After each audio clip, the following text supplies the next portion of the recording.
You're scrolling through your feed when you see your partner like someone's beach photo. That familiar knot forms in your stomach. In today's world, where our relationships are just as digital as they are physical, finding the sweet spot between trust and boundaries can feel like walking a tightrope. But here's the thing, it doesn't have to be this way.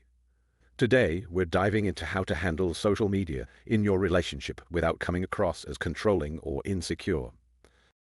Let's be real, relationships today face challenges that our parents never had to deal with.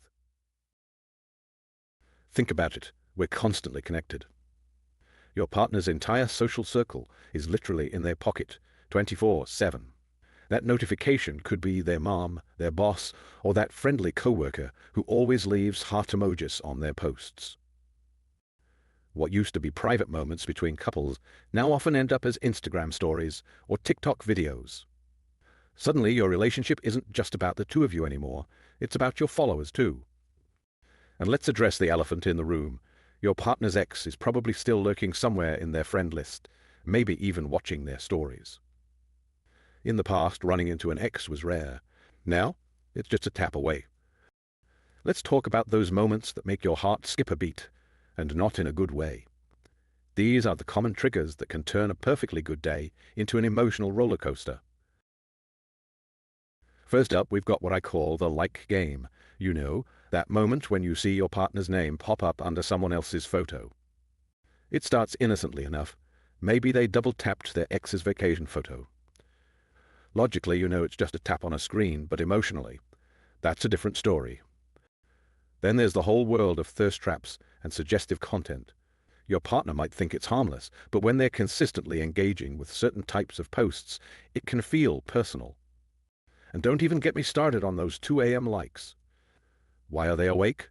Who are they talking to? Your mind starts creating stories faster than Netflix creates new shows. Next up is digital PDA, or the lack thereof. It's amazing how much meaning we can assign to something as simple as posting, or not posting, about our relationship. Maybe they haven't posted a picture of you together in months, while their feed is full of everything else. It's like you're dating a ghost in the digital world. Or perhaps they never mention having a partner in their captions or comments, leaving their relationship status mysteriously ambiguous to their followers. Sometimes it's just different social media styles. You're a share everything person, they're more private. But without communication, these differences can feel like rejection. Finally, let's address those mysterious new connections that seem to pop up out of nowhere. You notice new followers or friends, particularly attractive ones, and that little voice in your head starts asking questions. Direct messages are like the dark matter of relationships. You can't see them, but you know they're there, potentially affecting everything. When someone suddenly makes their friend list private or seems to be hiding connections, it can trigger all sorts of trust issues, even if nothing's actually wrong. There's a fine line between setting healthy boundaries and controlling behavior. Let's break down what that actually looks like in practice. On one side, we have boundaries that strengthen relationships. On the other, we have restrictions that can slowly poison them. Healthy boundaries start with honest conversations. It's saying, when you do X, I feel Y, instead of making demands. It's about understanding each other's perspectives without judgment. Demanding passwords and login information under the guise of if you have nothing to hide. This isn't trust, it's surveillance. Both partners respect each other's right to privacy. You don't need to share every password or see every message to trust each other. Trust is earned through actions, not access. Checking your partner's online activity constantly, analyzing everyone like, comment, and follow. This behavior often says more about your insecurities than their actions. Agreements can change as the relationship evolves. What works today might need adjustment tomorrow, and that's okay. Flexibility is key. Setting strict rules about what they can post, who they can follow, or when they can be online. Remember, they're your partner, not your social media intern. The focus is on understanding and addressing feelings, rather than creating rigid rules. It's about building trust, not restricting freedom. Pressuring them to unfriend or unfollow people without valid reasons, essentially trying to control their social circle. This is a major red flag. There's this common misconception that if you truly trust someone, you shouldn't need any boundaries at all. But that's not how healthy relationships work. Real trust is built on mutual respect and understanding, not the absence of boundaries. Let's break this down. When people say, if you trust me, you wouldn't need rules, they're missing the point entirely. Having boundaries isn't about restricting each other or showing a lack of trust. It's actually the opposite. When couples work together to establish boundaries they both feel comfortable with, it shows deep respect for each other's feelings and experiences. Think of it like this. You trust your bank with your money, but you still expect them to have security measures in place, right? That's not mistrust. That's smart relationship management. Now let's get into the practical stuff. How to actually have these conversations without starting World War III in your relationship. First things first, timing is everything. Don't start this conversation at 11 p.m. after you've just seen something triggering on Instagram. Pick a calm moment when you're both relaxed and receptive, maybe over coffee on a weekend morning or during a peaceful evening walk. The environment matters just as much as the timing. Instead of saying, "You always like their photos and it's disrespectful," try, "I feel insecure when I see interactions with your ex because it brings up old worries for me." See the difference? One launches an attack, the other opens a dialogue. Your partner can't argue with how you feel, but they can work with you to address those feelings. Vague requests like, "I want you to be more considerate online," aren't helpful. Instead, be crystal clear. "I'd appreciate if we could agree to run it by each other before posting photos of us together," or "I'd feel more secure if we could discuss what we're both comfortable with regarding interactions with exes." Specific requests lead to specific solutions. This is where the magic happens, turning individual concerns into shared agreements. Maybe you both agree to make relationship status clear on social media, or perhaps you decide to keep certain moments private. The key is that these agreements feel good to both people. They should feel like solutions, not sacrifices. Set up regular boundary check-ins, maybe once a month, or whenever either of you feels it's needed. Use these times to discuss what's working, what isn't, and what might need adjusting. Relationships evolve, and so should your boundaries. Think of it like updating your phone's software. Sometimes you need to refresh things to keep them running smoothly. Let's talk about what healthy and unhealthy social media behavior actually looks like in relationships. These aren't just guidelines, they're real indicators of relationship health.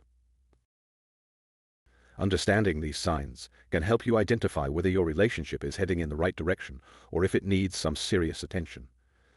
A partner who respects digital privacy maintains transparency without overstepping. They don't hide things, but they also don't feel the need to prove themselves by sharing everything. When you bring up concerns, they listen actively and work with you to find solutions, rather than getting defensive or dismissive. Their online personality matches who they are in real life. No Jekyll and Hyde situation between Instagram and real-world behavior. They naturally include you in their digital life, not for show, but because you're genuinely part of their world. Think casual mentions in stories or natural couple content. They're willing to have ongoing conversations about boundaries and adjust them as needed. There's no my way or the highway attitude. Suddenly changing passwords, being overly protective of their phone, or acting jumpy when you're nearby while they're scrolling, these are classic signs something's off. If they respond to your concerns with, "You're just insecure," or "You're overreacting," that's gaslighting, plain and simple. Watch out for the partner who's super affectionate in private, but acts single online. This inconsistency often hints at deeper issues. Being kept a secret online while they actively post about other aspects of their life might indicate they're keeping their options open. If they shut down any attempt to discuss social media boundaries with, "I don't want rules in our relationship," they're avoiding responsibility. The success of your social media boundaries comes down to one crucial skill: how you communicate about them. Let's break down the 4 pillars of effective boundary communication. When your partner raises concerns about social media behavior, your first instinct might be to defend yourself. Fight that urge. Instead, take a breath and really listen to what they're saying. Often what seems like a complaint about likes or comments is actually about deeper feelings of insecurity or disconnection. Here's a game changer. Instead of saying, "you always," or "you never," try this format. When specific situation happens, I feel emotion because honest reason. For example, when I see you commenting on your ex's posts, I feel anxious because it reminds me of past relationship wounds. Remember, you don't have to agree on everything, but you do need to find common ground. Maybe you keep your relationship status public, but maintain privacy in other areas. Or perhaps you agree to discuss before posting couple content. The goal is finding solutions that respect both partners' comfort levels. Keep the focus on moving forward, not dwelling on past social media sins. Ask questions like, what would make you feel more secure? Or how can we handle this differently in the future? This turns potential arguments into productive planning sessions. Let's wrap this up with some practical steps you can take right after watching this video to start building a healthier digital relationship. Sit down together and create what I call a social media agreement. But make it fun, maybe over your favorite takeout or during a cozy evening in. Write down what makes you both comfortable and uncomfortable. This isn't a contract, it's more like a shared understanding of how you'll navigate the digital world together. Put those regular check-ins in your calendar, maybe the first Sunday of each month. Use this time to discuss what's working and what isn't. Think of it as a relationship tune-up, not a confrontation. Sometimes you'll have nothing to discuss, and that's great. Other times, you'll catch small issues before they become big problems. Remember, the goal isn't to control each other's online behavior. It's to grow together in trust and understanding. Celebrate the small wins, like when your partner naturally considers your feelings before posting, or when you handle a triggering situation with maturity. Speaking of celebration, acknowledge when things are going well. Did your partner tag you in a sweet post? Did they respect a boundary without being reminded? Let them know you noticed and appreciated. Positive reinforcement works wonders. Most importantly, maintain your real-world connection. The strongest relationships are built offline. If you're both feeling secure in your actual relationship, social media concerns often become less triggering. Plan regular date nights, create memories, and focus on building your real-world bond. Here's the thing about relationship boundaries. What works for one couple might be completely wrong for another, and that's absolutely okay. Maybe you're comfortable with your partner staying friends with exes on social media, while others aren't. Perhaps you love sharing your relationship online, while other couples keep things private. The key isn't following someone else's rulebook, it's writing your own. What matters is that both you and your partner feel secure, respected, and heard. Before you go, drop a comment below sharing your thoughts on social media boundaries. What works for you and your relationship? Don't forget to like this video if you found it helpful, and hit that subscribe button for more relationship advice that keeps it real. Remember, in the end, it's not about controlling each other's digital lives. It's about building a relationship where trust flows naturally, both online and off.